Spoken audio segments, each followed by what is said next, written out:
everyone, Janie and Shay here. Welcome back to our garden. We have an extra video for you all today because I made a mistake, right? So all of you submitted your wonderful videos, and for my Zone 10 video, there was one garden video that I meant to include.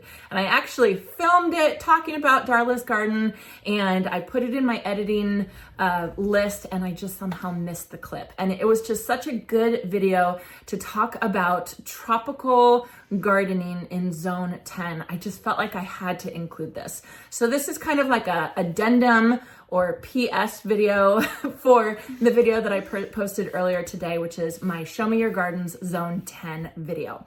Now, Darla lives in South Florida. She lives in the Tampa area, and she's been gardening there for about 30 years. And I learned so much just from watching this video, just to see what a difference it was for those of you who garden in the similar climate like Darla. So let's watch her video right now.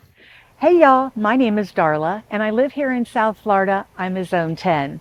I also have a YouTube channel called Growing Tropical where I show the plants that I grow here in our very hot and humid climate.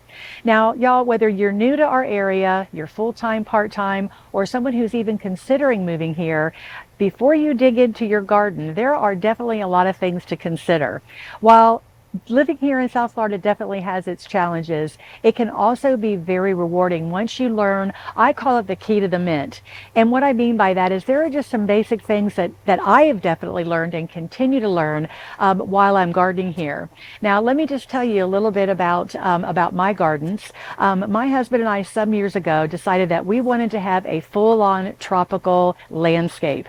And so what we did was we started fresh, and we literally just took section by section of our yard, and we took it down to what I like to call the bare bones, and we just started putting in lots of tropical things. Palm trees are probably the number one thing that is in my landscape here, and I have a variety of them growing on the property, but things like crotons and hibiscus and bromeliads and just a lot of tropicals like that. I am a garden girl who loves color. I love the bold colors of yellows and oranges and reds, and I love them throughout my garden.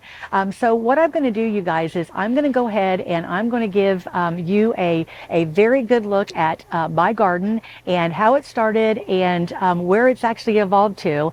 And then I'm going to also just talk a little bit about the challenges that I face in my South Florida garden, and also about the things that thrive here as well. So let's go ahead and get started.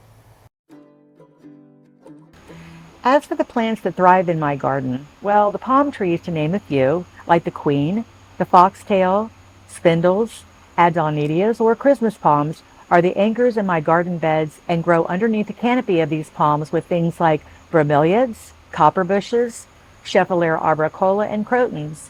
Ferns like the macho and Kimberly queen also grow year-round, not only in my landscape, but also in various containers on my porch and around the pool. These trees and shrubs thrive here because of our hot, humid, wet summers and mild winters. Now let's talk about the challenges that I face.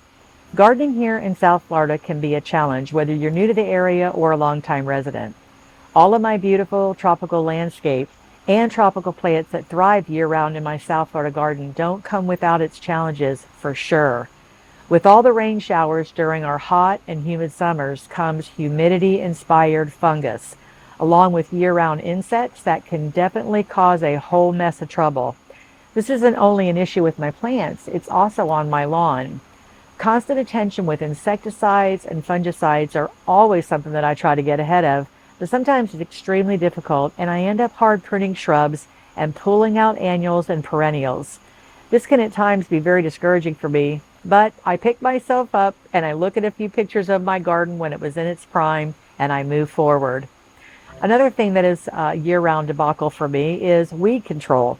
Most of the time I'm on top of it, but and then I usually simply hand pull those weeds from my garden beds. But then there are other times that I will use an herbicide.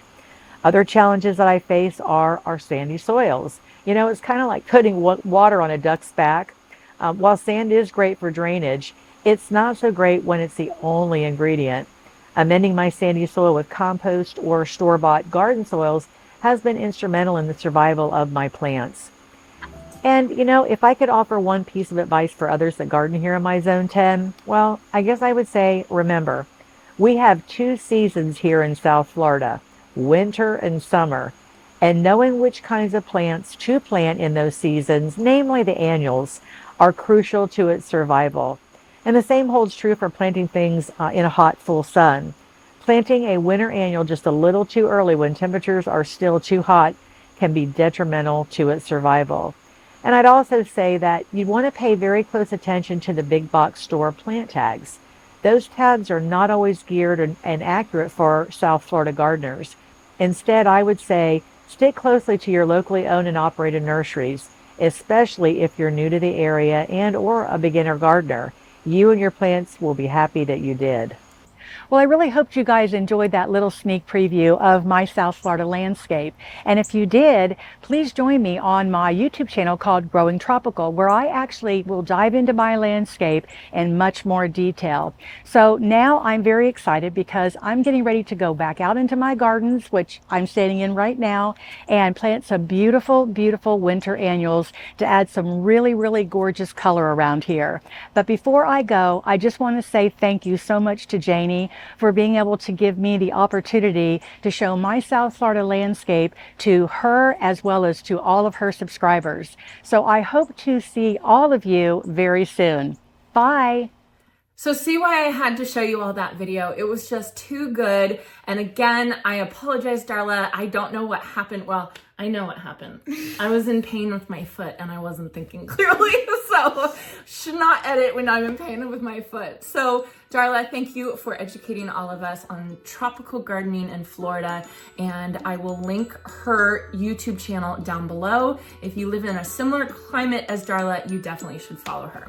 So I hope you all enjoyed this and I hope you all have a chance to get in your garden today.